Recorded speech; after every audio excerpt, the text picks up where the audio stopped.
Di Mahkamah Agung jangankan risalah persidangan, putusan saja masih memakan waktu yang cukup lama. Sehingga terjadi gejala perubahan-perubahan. Pak Joko Sarwoko pasti tahu itu kan, beberapa putusan itu berubah gitu. Atau bahkan 178 miliar berubah jadi 178 juta, itu ada semua tuh case-nya. Nah saya kira, jadi kalau kita bicara soal rezim keterbukaan, saya kira keterbukaan itu tidak sekedar bisa dimaknai sekedar coba dibukanya persidangan, tetapi subsistem persidangannya juga diperbaiki. Ya, mekanisme penunjukan hakim, semuanya itu mulai dari bawah sampai atas tentu saja di Mahkamah Agung. Yang kedua, saatnya menurut saya Mahkamah Agung harus berkaca dengan baik.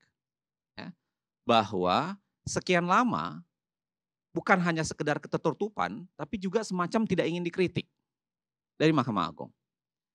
Kan begini Bang Karni ya, kalau kita sekedar kembali ke dalam konteks sejarah, kenapa kita bikin komisi yudisial? Kan harus kita ingat itu. Komisi yudisial kita buat karena orang nggak percaya dengan Mahkamah Agung. Dulu kan perdebatan, salah satu perdebatan ketika mau dilahirkan Mahkamah Konstitusi bahkan, itu adalah apakah kekuasaan Mahkamah Konstitusi itu mau digabung di di MA atau dipisah dua. Austrian model atau American model. Model Amerika yang semuanya dianut oleh Mahkamah Agung atau Austrian model yang dipisah dua, Mahkamah Agung, Mahkamah Konstitusi. Salah satu alasan paling besar kenapa memilih Austrian model, karena orang nggak percaya dengan Mahkamah Agung. Itu bisa dibaca di buku 5, Risalah Undang-Undang Dasar. Perdebatannya hampir semua anggota DPR mengatakan nggak bisa dipercaya nih. Anggota MPR ya, PAH MPR itu mengatakan ini nggak bisa. Tidak bisa ditaruh di Mahkamah Agung.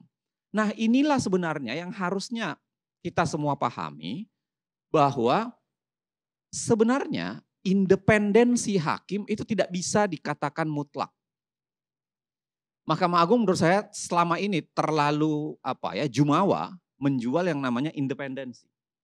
Padahal kalau kita buka kembali buku-buku teori soal independensi itu berbanding lurus dengan integritas dan akuntabilitas. Hanya tak kalah sebuah lembaga itu memiliki integritas dan akuntabilitas yang tinggi, independensinya bisa ditinggikan. Tapi sebaliknya, kalau integritas dan akuntabilitasnya rendah, independensinya nggak boleh ditinggikan. Ngomong kosong kalau kita tinggikan. Dia akan jualan semua itu. Nah itu salah satu alasan kenapa kita lahirkan KY kan.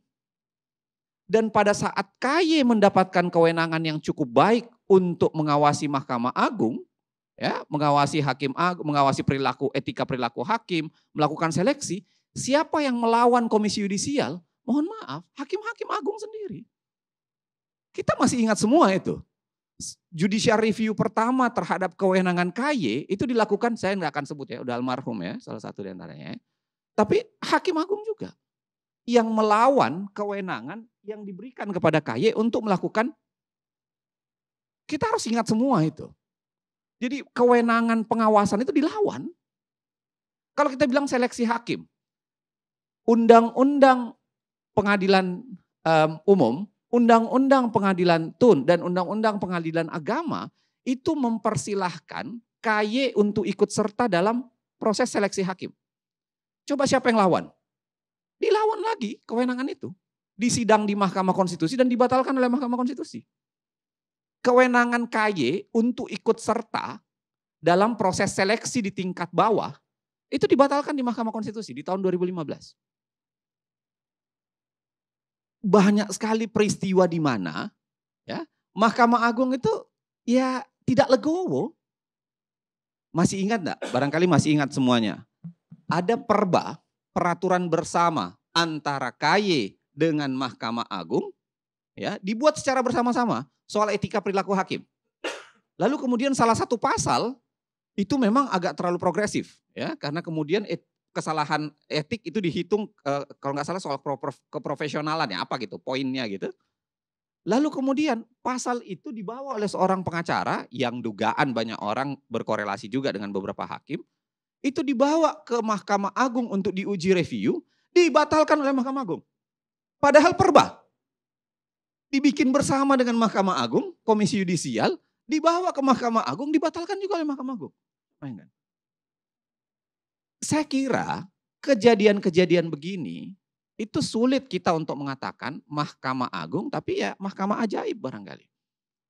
Ya, banyak sekali sebenarnya rentang-rentang, dan saya kira ada paradigma keliru secara ketatanegaraan memaknai lahirnya KY. Orang selalu mengatakan KY itu adalah supporting organ saja. Main organnya adalah Mahkamah Agung. Saya memahami dengan cara teori yang berbeda. Teori main dan supporting itu harusnya menempatkan pada fungsi. Jadi kalau fungsi menyelenggarakan kekuasaan kehakiman, saya hakul yakin ini ya, bukan ainul yakin, itu hakul yakin yang paling tinggi nih. Saya hakul yakin Mahkamah Agung memang pemegang kuasanya. Ya. Di situ Komisi Yudisial menjadi supporting. Tapi kalau wilayah pengawasan itu harus dibaca terbalik. Komisi Yudisial lah pemegang main organ, sedangkan Mahkamah Agung harusnya menjadi supporting. Dan saya kira relasi antar keduanya ini memang harus dibuat mesra. Ya, karena dalam konteks pembinaan, konteks pengawasan ini masih belum mesra-mesra amat nih. Komisi KY dengan Mahkamah Agung. Ya, sekarang itu masih dalam beberapa kejadian terkini, nanti bisa di searching di Google ya. Kejadian terkini Mahkamah Agung itu kayak berlomba dulu-duluan dengan KY gitu. Dalam melakukan pengawasan. Dalam beberapa hakim yang ditangkap ya, itu langsung diberhentikan oleh MA. Ya kelihatannya bagus sih. Oh iya menarik, diberhentikan sementara. Tetapi sekarang kasusnya malah ngambang. Nggak jelas itu. Ada yang sudah sampai 4 bulan belum ada proses lanjutan untuk mau diapakan hakim itu. Saya tidak akan sebut daerahnya, tapi ada tuh. Anda bisa searching aja. Hakim yang ditangkap narkoba, itu lalu kemudian sebelum diperiksa KY, itu udah langsung diberhentikan duluan.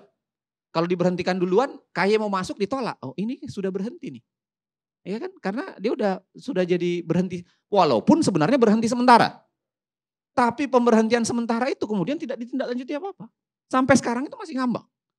Nah, poin saya adalah yang kedua, kita harus mendudukkan kembali paradigma ya soal pengawasan ini dan membangun korelasi baru antara Mahkamah Agung dengan Mahkamah dan Komisi Yudisial. Ya, selain keterbukaan dan lain sebagainya. Yang ketiga Bang Karni, begini. Dosa terbesar dalam kasus ini tidak bisa kita timpakan kepada Mahkamah Agung semata. Ya, jadi ya ini dosa kolektif. Saya setuju dengan Pak Saur tadi, Bang Saur tadi. Ini dosa kolektif. Jangan pernah dilupa bahwa proses rekrutmen hakim itu separuh KY, separuh DPR. Pasal 24B. Ya, KY menyeleksi, lalu kemudian untuk diterimanya itu afirmasinya itu adanya di DPR. Dan ini gejala yang sangat sering terjadi. Hakim-hakim yang didukung oleh masyarakat sipil karena rekam jejaknya lebih baik, calon hakim ya, calon hakim yang didukung masyarakat sipil karena rekam jejaknya lebih baik, itu biasanya tertolak di DPR. Sebaliknya, semakin tidak didukung oleh masyarakat sipil karena punya catatan dan lain-lain sebagainya, biasanya itu yang paling melenggang di DPR. Bahkan di Dimyati ya, kasus Hakim Dimyati ini kan dia punya problem tuh. Dalam kasus suap toilet, kalau masih ingat itu. Iya, iya. Amplop toilet. Ya, walaupun tidak terbuktinya itu karena pelapornya tidak hadir. Itu aja. Kan pelapor yang melaporkan itu tidak hadir dalam pemeriksaan. Tapi saya kira, bayangkan untuk klausula itu saja dia bisa melenggang dengan mudah. Dan itu terjadi jamak. Gejala favoritism ya terhadap kandidat yang tidak bersih itu tinggi di Mahkamah Agung, di DPR. Dan Bang Karni begini, DPR dan pemerintah bermain-main dengan Mahkamah Agung kita semua tahu. Dan bukan cuma sekarang. Mahkamah Agung dan Mahkamah Konstitusi lah dua-duanya. Bang Karni pasti masih ingat Undang-Undang Tragedi Undang-Undang 3 2009. Ketika beberapa hakim agung akan berhenti segera karena batas pensiun hakim itu 65, bisa diperpanjang menjadi 67 dan hampir beberapa orang yang yang didukung betul oleh oleh DPR itu mau habis masa 67, tiba-tiba DPR mengubah undang-undang dari 67 menjadi 70. Dan itu dilakukan secara luar biasa, mirip perubahan undang-undang KPK kala itu. Itu sampai dibawa ke MK, seingat saya dibawa MK, dan MK akhirnya mengatakan bahwa ini ada pelanggaran formil. Walaupun MK kacau juga waktu itu. Ada pelanggaran formil tapi dia tidak membatalkan undang-undangnya. Dia mengatakan dia pakai asas dul matihid karena sudah berguna katanya undang-undangnya, tidak usah dibatalkan. Padahal sejak kapan asas dul matihid itu menurut saya adalah asas material, bukan asas formil gitu. Kenapa dipakai untuk membenarkan formil pemuatan pengujian undang-undang? Nah, sama di tubuh MK juga begitu. Gejala DPR dan pemerintah bermain-main dengan usia hakim itu terjadi juga di MK. Ya. Bahkan Bang Karni, kejadian hari ini menurut saya itu cukup memalukan. Di mana seorang hakim MK yang masih harusnya hingga tahun 2029 itu diberhentikan. DPR sepakat untuk memilih hakim baru. Padahal undang-undangnya mengatakan seorang hakim sekurang-kurangnya 15 tahun atau sampai berusia 70 tahun di Mahkamah Konstitusi. Hari ini itu DPR mengatakan enggak, kami boleh kocok ulang. Hanya karena merasa dia dari dia.